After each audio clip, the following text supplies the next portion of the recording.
Good afternoon out there, everybody. Thank you for being here. My name is Xiang Gao. I am the artistic director of the Master Players Concert Series at the University of Delaware. Today, what you just watched actually was a short video clip from a virtual concert our guest speakers, the Berofsky family, performed recently from their home earlier this month for the Ann Arbor Symphony in Michigan, where they live, and Mr. Berofsky is actually the concertmaster of that orchestra. And now I'm really pleased to welcome my guests, the Berofsky family, to your screens.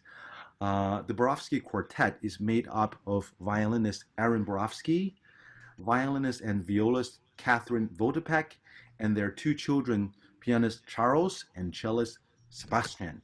Many of you might already know the four of them had to postpone their March concert at Master Players, and they will be featured next season to perform their Delaware debut on September 5th, 2020 at 3 p.m. in the Gore Recital Hall, and we will also live stream that concert. Hi, Aaron, Kathryn, Charles, Sebastian. Welcome. Can you hear us? Can you hear me? Yes, sounds good. Thank you everyone for tuning in. Thank you, Sean, for having us. And we're all honored to be here. Thank you. What is today's main topic or topics? Would you remind us, please? I guess we could call it our experience as a family of musicians. Great. Kathryn, where are you guys, you and Aaron, from originally? Well, originally I was born in New York City, but my parents moved to East Lansing, Michigan when I was about 3 years old. My dad took a job at Michigan State University, and so that's where I grew up. Aaron was born in Westchester County, was raised there about an hour north of the city. And just to be clear, though, that Charles was not born in Ann Arbor. He was born in South Bend, Indiana, which is where Aaron and I lived when we were first married. So we were all born in different places. I'd love to ask you to share with us where you and Aaron received your musical training, and if you could share about your teachers, that would be great. Sure. My parents were both professional musicians. They're both fantastic pianists, and so they were very concerned that we had great teachers, and I did have great teachers growing up. I studied in high school with Angel Reyes, who was on the violin faculty here at University of Michigan. I used to drive down to Ann Arbor for my lessons. And I got my undergraduate at Indiana University in Bloomington, studying with the really fantastic Italian virtuoso Franco Gulli. Oh, And then for my master's degree, I went to New York, went to Juilliard and studied with Robert Mann, the founder and first violinist of the Juilliard String Quartet. And so I had sort of the best of all possible teachers, this really fantastically phenomenal violinist and this wonderfully creative and inspirational violinist chamber musician. mhm. What about you, Aaron? Well, I started at Juilliard Pre-College when I was a little kid, and then I ended up finishing high school at North Carolina School of the Arts. Then I came back to New York and spent a couple years at Manhattan School of Music and ended up back at Juilliard for both my bachelor's and master's degrees. In North Carolina, I studied with a woman named Elaine Ritchie, who was one of the greatest teachers I think that there ever was. She was a little bit off the radar compared to maybe some of my New York teachers, but she had been Galamian's assistant at Curtis, and she was just a really wonderful, wonderful teacher. Then back in New York, I studied with Glenn Dicterow of the New York Philharmonic, and for master's, Dorothy DeLay. And I think I'd like to just mention some other teachers, chamber coaches that I was less officially their student, but they were very inspiring. Mitch Stern, Felix Galamir, Laurent Fenovich, and very importantly, Robert Mann. Also, I coached with him my whole time at Juilliard, and he was eventually the person that kind of put myself and Kathryn in touch with each other. Wow, that's great. I want to ask Sebastian, are you at home or? Oh yeah, we're all in Ann Arbor at home, but I'm studying at home online. I'm taking online lessons, so we're all getting used to that. I see. Charles, I know you're also back home from Eastman. You've been studying at home, from home. How are things over there in Ann Arbor these days during the COVID-19 crisis? It's hard to say. I mean, likewise, the online learning's been hard to get used to, but I did manage to finish up my semester. Eastman did distance learning like other places. Sebastian's still doing school, but the other three of us are done now. And yeah, we're all doing okay. It's good to be able to go outside and keep some aspect of normalcy in your daily lives, I guess. Aaron, where did you and Kathryn meet? Was music part of this um, decision of getting married? We met at Juilliard. We didn't know each other very well. In fact, we read chamber music as people do for fun, just for the heck of it once, and to this day, she still doesn't remember. But it made a big impression on me. And the only other contact we had at school was we were stand partners, put as stand partners for an orchestra concert. I think it was a late Shostakovich symphony that went on for, it felt like hours. Every movement was slow. And what I recall is that my stand partner had an incredibly biting, sarcastic sense of humor. She was very funny, and she clearly did not want to be there. And then eventually we ended up in the quartet together. I guess you could explain that. Well, that was many years later. Well, no, a few years later. I had joined the Chester String Quartet after I finished college, and then a few years after that, our first violinist decided to leave, and so the difficult decision of how to replace the first violinist in the quartet, and we listened to a lot of tapes and reviewed a lot of resumes, and I was on the phone with Robert Mann, and he said, you know, this Aaron Berofsky, I think he would really be great for your quartet for so many reasons. Anyway, he came out to audition for us, and the rest is history. Excellent. We're very honored to have you on campus eventually this coming September on the 5th. And we plan to live stream your concert, so we will be virus proof no matter what. And I wonder if Aaron could share the recital program you have in store with us briefly, because we're so looking forward to seeing all four of you on the same stage. We have a small series within our series called Great Musical Families, and so the audience, they love watching players performing, but they also enjoy the chemistry between family members. Please share the programs with us. We'll be playing the Mozart G minor piano quartet, the Dvorak E flat piano quartet, and it's so funny in our house. We don't know how to call pieces that Charles has written us. I guess we'll be performing the Berofsky. It's a short piano quartet that Charles composed called Uneasy Dreams. That's great. So, Aaron, I would like to ask a few questions about your career first, your stories first. Can you share with me, what first got you into music and who truly inspired your early music education? I was very lucky in that my mother was extremely musical. She was a music teacher, a dancer. She had a degree in composition. She was more of a music educator than performer. But I grew up with music and all sorts of art in general. She was kind of my artistic soulmate in a lot of ways growing up. And my father is a philosopher, but as I got more involved in purchasing valuable instruments, listening to all the great recordings, I grew up just constantly listening to Heifetz and Milstein and Oistrakh. He really got involved in all of that. He was fascinated by the making of the instruments, the performers, the recording technology in different eras. He drove me from Westchester into Manhattan every Saturday for at least a couple years to go to Juilliard Pre-College. So I feel like I had a nice balance of my parents being very supportive, not super pushy. I remember when I was 4, they took me to an orchestra concert, and I somehow was obsessed with the double bass. I think just because of its size, so I was sure I would play the bass, and I never actually did. I don't think I ever even tried, but something about the string sound obviously drew me. Yes.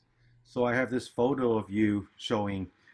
Can you share with us about this photo, and also we have a clip of you performing with someone, and then there's another photo of you with Rostropovich. Would you share a few stories?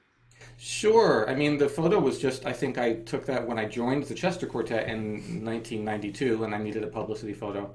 Wow. Um, and the picture with Rostropovich was right as I graduated from Juilliard with my master's. The Juilliard Orchestra went on tour to the Avion Festival, where Rostropovich was the music director.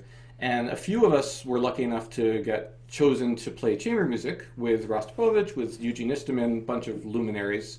And so that was just right after that concert. And interestingly, also, as soon as we finished that festival, I flew directly to West Virginia to perform my first concert as the first violinist of the Chester Quartet. So it was a kind of a momentous summer. Yeah. And this next clip in this photo, would you share with us about this recording we're about to share? Sure, that's Philip Bush, one of the great pianists playing today, I feel. He had been on the faculty here. I knew him in New York also many years ago. And we took on a huge project. We recorded all of the Beethoven sonatas. We performed them many times this cycle in Ann Arbor, New York, South Carolina. Great. I learned a lot from working with Philip. He's just such a beautiful, detailed musician, wonderful. So that was a session. I think that was from one of the recording sessions. Let's hear this.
Bravo. That's really great. I love the Beethoven bipolar music. So, Aaron, I know you're a concerto soloist, you're a concertmaster, you're a professor, you're a chamber musician, and you also play other styles of music. You teach at the University of Michigan and other music festivals. What part of your career is the most meaningful for you right now?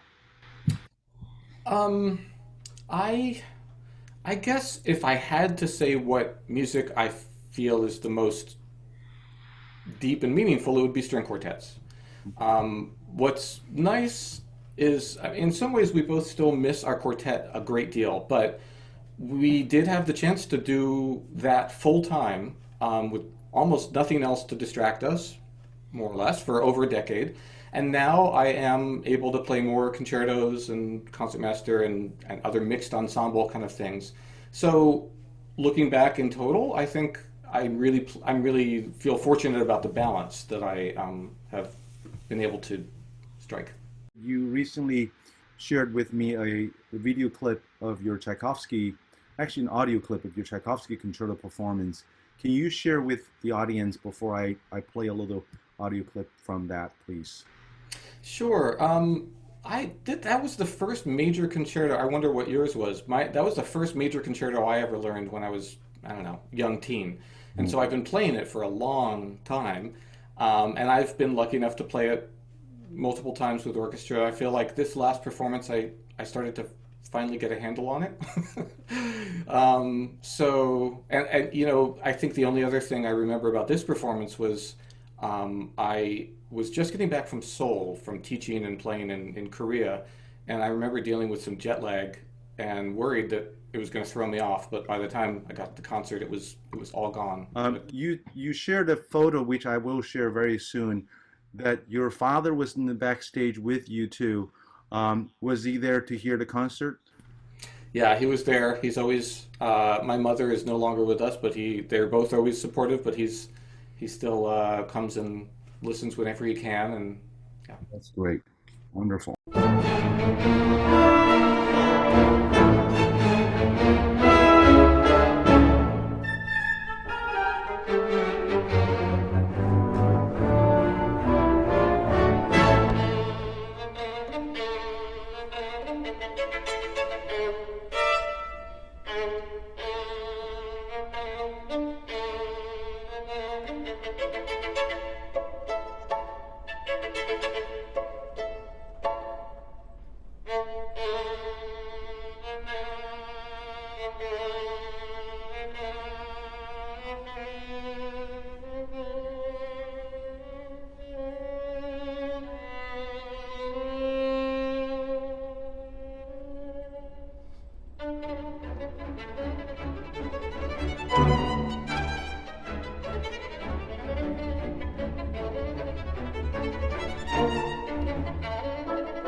Bravo. I wanted to ask Kathryn a question. Could you talk about growing up in a musical family yourself and as a young classical musician? Sure. Yeah, so my parents are both, like I said, they're both classical pianists, professional pianists. They both were on the piano faculty at Michigan State University while I was growing up. Certainly my grandparents were not professional musicians, any of them. But myself and my two brothers, they're both professional musicians now. My older brother Paul is the principal clarinetist in the Naples Philharmonic in Florida. My younger brother Mark is a professional cellist. He plays in the San Francisco Ballet Orchestra. He's principal cello of the Hawaii Symphony, and he was also on the faculty at University of Arizona. So yeah, we grew up with music, and when we were growing up, we didn't even think like there was anything strange or different about our family. It was just everybody always was practicing or getting ready for a concert, getting ready for a lesson. In the summer, we all went off to do our summer festivals, camps, things that we did. It was just practicing was like doing our homework or doing chores around the house. It was just another thing we were all expected to do. And most of my parents' friends were musicians also. And so around the dinner table, the conversation would be about what somebody was doing to prepare for some musical event or about some students that my parents were teaching. It was just there. And so I don't think it was unusual that all three of us kids ended up going on in music because it was just so much a part of our life. But in many ways, we were just like any other family, you know, we did Boy Scouts and Girl Scouts and had friends over to play and went places in the summer and visited relatives. I don't know, we watched too much TV, things like that. but things that were different were like I always had somebody to be my accompanist. We never had to pay somebody to play for me for a lesson or a competition. There was always just somebody there. And we went to a lot of concerts, and we never questioned that. It just there was a concert, so we had to go to it, and we learned how to behave at concerts. And sometimes we misbehaved at concerts, but it was just a constant in our life. And when we were little, I remember that at my birthday parties, when we played musical chairs, which I don't know if anybody does that at kids' birthday parties anymore, but it used to be back in the days with record players. You know, you could always tell when somebody was going to lift up the needle on the record player, and then everybody would run and sit down. But my dad would play the best music, and when he stopped, nobody had any idea the music was going to stop. That was awesome. Thanks, Dad, for that.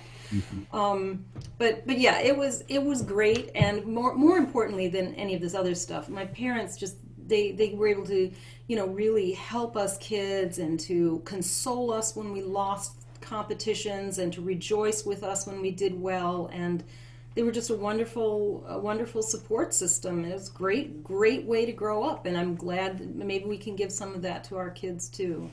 Great. And I have a video clip of a gentleman performing solo piano. Could you share with us who that is and a little bit more about this family tradition? Well, that would be my dad, and he's playing an Earl Wild transcription of a Gershwin tune, Embraceable You. But it's like so many things my dad plays. It's a wickedly difficult, technically intricate version of a very simple, lovely song. My dad's always had an affinity for Gershwin, this and that, and he plays it so wonderfully, even though most stuff he plays is much more serious. I think he played that at a recital as an encore, and the hall was so full there were people sitting on stage for it. When he won the Van Cliburn International Piano Competition, were you already born? Nope, that was in 1962. That was the year before my parents got married. Wow. So, yeah, that's a whole story in itself. He was drafted into the Army and was getting ready to, show up and enlist and everything. And then the competition happened and he won. And then the governor of Texas got on the phone with, no, the competition director got on the phone with the governor of Texas, who then talked to whoever in the draft department, and they got him a deferral because he had won. And then that was extended, and then the war kind of died down and they didn't need him anymore. So he was able to stay alive, get married to my mom, and have us kids.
Wonderful.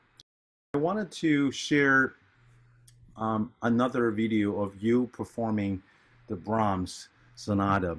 Would you share with us when was that, and then who's that pianist behind you? I couldn't tell when I first received it. Yeah, okay, that recording, the one you're about to play, is from 2016, and that is my dad again.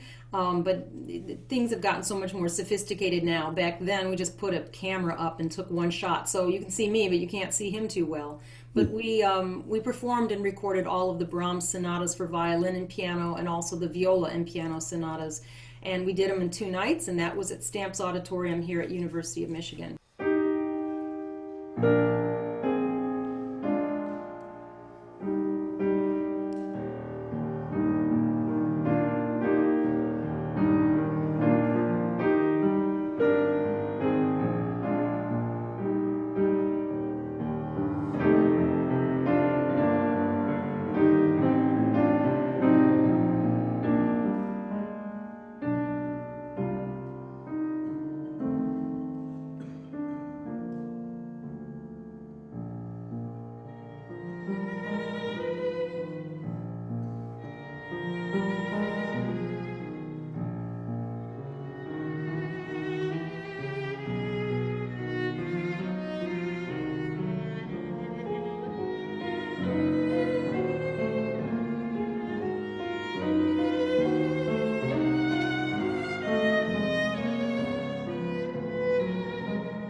Wow. Who was page turning?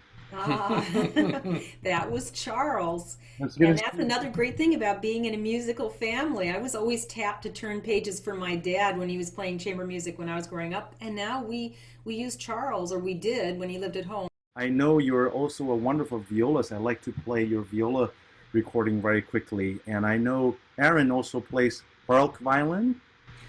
I do. I for a long time I didn't play completely Baroque everything, but it's been a journey where I've eventually now I have a separate instrument and a separate bow and all of that. I just love the sound. I like the music makes more sense to me that way. So it's kind of like my jazz outlet, Yes, exactly. improvisation, freedom. It's fun. That's great. Kathryn, what made you decide to pick up the viola? I've always loved the viola, and I'm surprised I didn't play it when I was in college, but I was always afraid it would interfere with my violin playing. So I didn't pick up a viola until about 10 years after I graduated. I just wanted to learn. It was like a project, something I could learn to do.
Bravo. I have to say, Charles is an amazing page turner. Yeah, he is. I do have one last question for both of you. The Chester String Quartet was a big part of your career, and it is still a big part of your family's values. And could you talk a little bit about your quartet days? And we have this short audio recording to share very soon. Oh, well, we were in the quartet together for 13 years, and we started out at the South Bend campus of Indiana University. Most people don't know there's another IU besides the big one in Bloomington, but we had a residency there, very small music school, so there wasn't a lot of teaching. Mostly our job was to rehearse every day for 3 hours and to perform and travel, and they were just wonderful years. We played all over in the States. We had some tours to Europe as well. I remember one fun trip to Costa Rica right before we got married. It was a wonderful, wonderful way of making music, a wonderful life while it lasted. But then we decided with starting a family, we needed some more security, a tenured job. And that's why we moved here. And eventually we tried to keep the quartet going for about 3 years, long distance, but it's not an ideal way to have a chamber group. So we had to let it go. We miss it a lot. Aaron, you want to share a few words about the quartet days? I agree with everything Kathryn said. I mean, the chance to do the complete Beethoven cycle of quartets multiple times was just incredible. Just what I learned, regardless of all the hopefully good performances, but just it was just so enriching. I mean, playing in quartet will drive you crazy. It's so personal. It's like a marriage between four people who don't necessarily love each other personally. Except us. Except us. And yet, it's all worth it because of the music.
Bravo to both of you. The quartet sounds gorgeous. And we wanted to tell you that many of us know about your family. We're very proud to see how your children as young musicians have achieved so much, being the third generation. And I also know this is not an easy job for both you, the parents, and the children in a musical family under one roof. Was it an obvious choice to start your children on musical instruments? And did you, or do you hope them still today to become professional musicians? You know, I'm glad you asked that, because there's a little part of me that wanted to make sure people listening and who have children who play instruments, or children whose parents are pushing them, I think it's fair to say that we both felt it would be somehow unnatural if we didn't share our love of music with the kids. So we wanted them to play something, and we wanted them to be prepared for lessons. Otherwise, what's the point? So it was somewhat serious, but I'm sure we would both be very happy if they did something other than music, if that was what was going to make them the most happy. It seems that they both love music and want to do it, and of course, that's very exciting. This is, of course, Charles with Rolf, the famous pianist in the family, and the boys at the piano, and Sebastian at the cello, and they're at the festival, and the four of you in Ann Arbor, Michigan. I would like to introduce my colleague, who is also a cellist herself. Jasmine Lee is my colleague at the University of Delaware Master Players Concert Series. She is a professional string educator in Delaware, and she would like to ask some questions on our behalf and on behalf of the audience. Jasmine, are you here? Hi, Xiang. Hi, please go for it. Hi, Erin, Kathryn, Charles, and Sebastian, and everyone out there. It's an honor to be here with all of you today. Charles, thanks for being here with us. Xiang mentioned that I'm a cellist, but one thing that I don't frequently also talk about is that I learned piano for a good portion of my life. So it's really awesome that I get to talk to you. So I'd love to hear about your college career so far, and also your most recent concerto performance in Rochester, New York. Yeah, I'm a sophomore, or actually just finished my sophomore year at Eastman School of Music in Rochester, New York. So I will be a junior next year. And I'm a double major in piano performance and composition. Eastman's been really, really great these past couple of years. I feel like I've made so many new friends, and just been able to hear great concerts, learn from great people. College has been great so far. I mean, it can sometimes be a little overwhelming in a way, but it's just such a cool environment to be in. And definitely there have been experiences that I've had there that I wouldn't have been able to have anywhere else. And one of those was that I got to play a concerto this past year in February. I got to play Beethoven's Fifth Piano Concerto in E-flat, Emperor, with the younger of our two orchestras, Eastman School Symphony, directed by our conducting professor, Neil Verone. And it was huge for me because it was definitely the longest and biggest and most grand concerto that I'd ever had to play with orchestra. I had gotten to play some things with community orchestras when I was in high school, but this concerto was a whole different kind of experience. And so getting to play the whole work with a real orchestra at school was just wonderful.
All right, that was fantastic.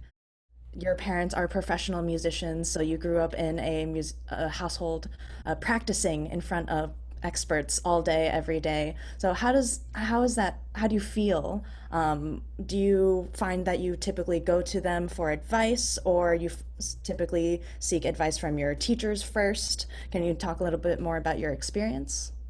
It's a really good question. And I guess it depends on the piece and the time of year, my mood, maybe my age. I feel like, I mean, being a pianist, it's a little different than strings. So technical advice, I definitely get mostly from my teachers. And being away from home, it's a little harder to seek the wisdom of the parents. But when I was growing up, definitely, I would, I love to run things through for them and just get asked for general impressions, or like, does this sound good to you, just as if you were listening to it in a performance. So I feel like maybe I've grown to appreciate it more over time, but I definitely really appreciate playing stuff for mom and dad and getting their take and suggestions. That's awesome, and I'm sure that your parents appreciate that. We have one more video from the Beethoven Concerto. Can you tell us a little bit about your thoughts and feelings as you were performing? Yeah, I mean, it's hard to say. It was such a whirlwind at the time, and definitely I was trying to think of all the things my teacher had told me. I studied with Professor Alan Chow, and he was so great to work with. He came to a bunch of rehearsals, and so I wanted to do everything right. But in the moment, I think I was able to enjoy it as well, which I guess is the goal. I mean, sometimes it's hard when you're stressed out to really enjoy what you're doing, but it's a lot of fun to just listen to the orchestra play if they have an extended 2D passage. And so at the beginning of the second movement specifically, I think it was just, I don't know, it was just joy.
That's beautiful. And so, one of my last couple questions for Charles before we switch gears is where do you see yourself in, 5, 10 years? What do you imagine yourself doing? I hope to teach in some way, like mom and dad. It just seems like a really cool job to be able to teach at a university. I can't say that for sure, especially with the crisis that's happening now and things change all the time in the classical music world.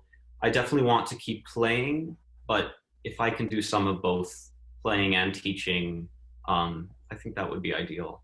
Like your parents, I know you also play more than one instrument. Know that you are a jazz musician, which is a very awesome skill as a pianist. So, can you tell us a little bit more about your studies aside from classical piano?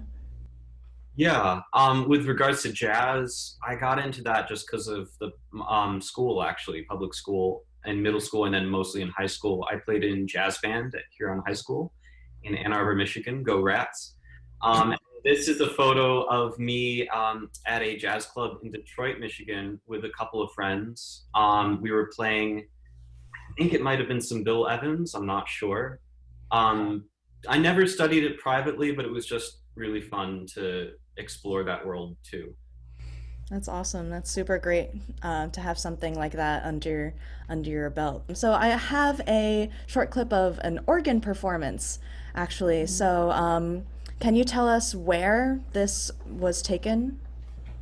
Yeah, this next video, I was playing this at St. Thomas the Apostle Church in Ann Arbor, where I played organ. I was one of the staff accompanists for a year, my senior year in high school, and I studied organ in high school. Sadly, I don't study it now, but yeah, this is just a little bit of Bach.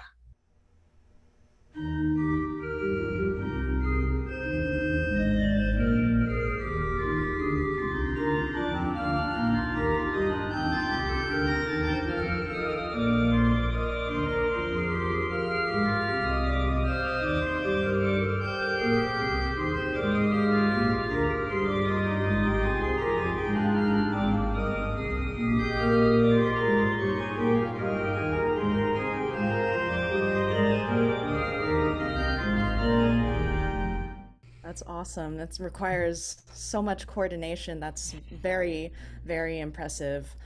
So I want to thank you, Charles, for your time before handing it back off to Shang and also to Sebastian. Yes, thank you. That was really beautiful, Charles. I cannot imagine how proud your parents are for you. And I want to talk to Sebastian about his cello career as well. Um, so, Sebastian, I know you started very young, at a very young age. I always wondered, how do you travel with such a big cello case, especially when you were little? Can you share with us? Well, once you get to full size, it's not as bad as you might expect. If you invest in a nice lightweight case, that isn't too cumbersome. What I don't like about it is air travel. I love flying. I would like to consider myself a frequent flyer, even though I almost never fly. I really enjoy it. My parents like me to buy a separate seat for my cello because it's valuable. So that's usually what I do. I've gotten good at security, and this photo here is from when I was flying back from Bowdoin, Maine to Chautauqua. It's a funny story. They made me use paper boarding passes because I had the way they ticketed my cello was very confusing. So my flight got delayed, and I had to stop over in LaGuardia. And so when I couldn't make it all the way to Chautauqua, they were very confused at the gate. So they kept reprinting boarding passes and sending me to different flights. And so that's 16 passes I acquired by the end of that journey for me and my cello. That's pretty funny. I have a video of you playing with your brother, Charles. Can you talk a little bit about this performance? I always wonder, because I don't have siblings, when you perform music with your own sibling on the same stage, is it different from other experiences with other people outside of the family? Yeah, this was for my sophomore recital and Britain recital at U of M. Charles has been very gracious with his time and accompanying me whenever he's around. I have to say he's much better than any accompanist I've ever worked with anywhere else. It's a lot easier to waste time with him because we can get off track and start talking about other things. But in the end, I think I enjoy playing with him the most because at the end the performance is the best. That's great. Let's hear this.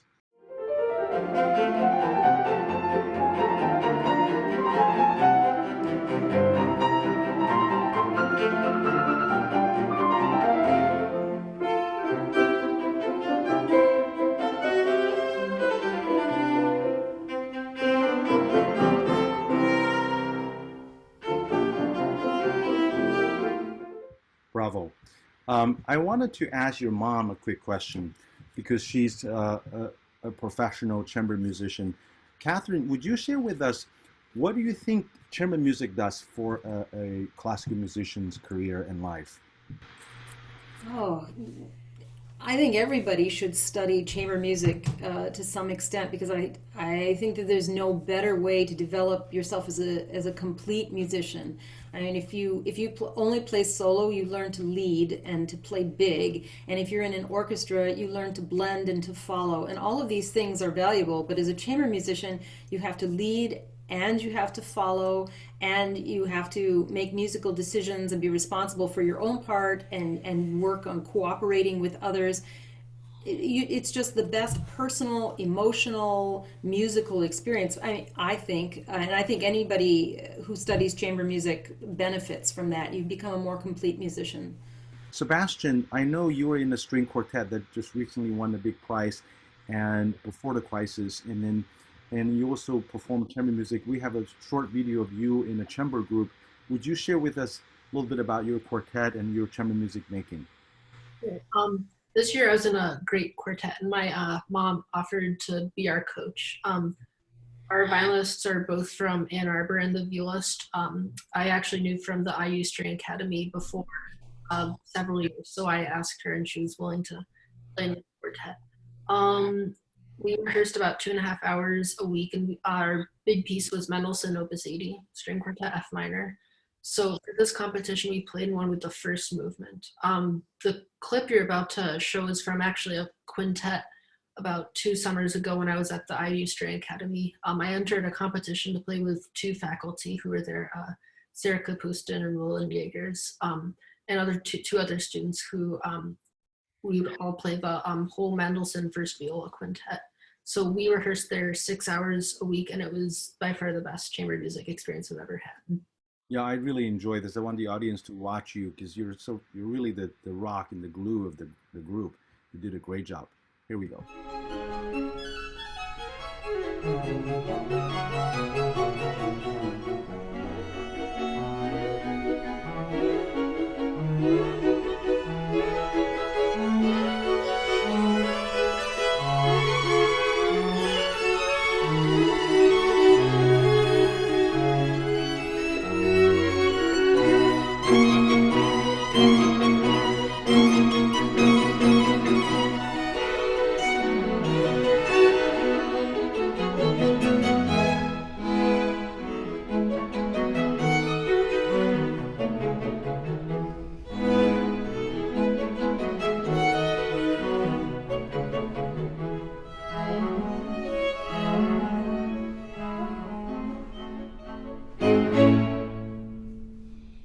Bravo, that's beautiful. So, what's the name of your string quartet? It was Quartet Frederick. That was our picture we took after we won the competition. I love this photo. Very classy, black and white. As a family member, as a quartet together, as individual musicians, Aaron, Kathryn, Charles, and Sebastian, do you have any plans for the upcoming year that you could share with us? We will be performing on your series, which we're very much looking forward to. We also have a piano quartet concert scheduled at Chautauqua, which again may be online and maybe in person. We'll see. We'll probably do another Ann Arbor Symphony benefit of some sort, and then we all have our own individual plans that we hope will go forward. We'll just wait and see. Excellent. So we have a short video to play at the end of your recent performance in Ann Arbor. I would like to thank everybody for being here. I'd like to thank our audience members for all your wonderful questions. We look forward to having the Berofsky family on our stage on September 5th. It's a Saturday afternoon at 3. We will live stream that concert for sure. And I hope you all have a safe and happy summer. And now back to the Berofsky family. Thanks. And I just want to say thank you, Xiang, and your whole team there, Valerie and Jasmine and Melissa. Everybody's been very gracious and kind and professional through all of this, the canceling of the concert and the rescheduling. And so thank you. I think we enjoyed this. Absolutely. Thank you. We'll see you soon. Here is your Mozart.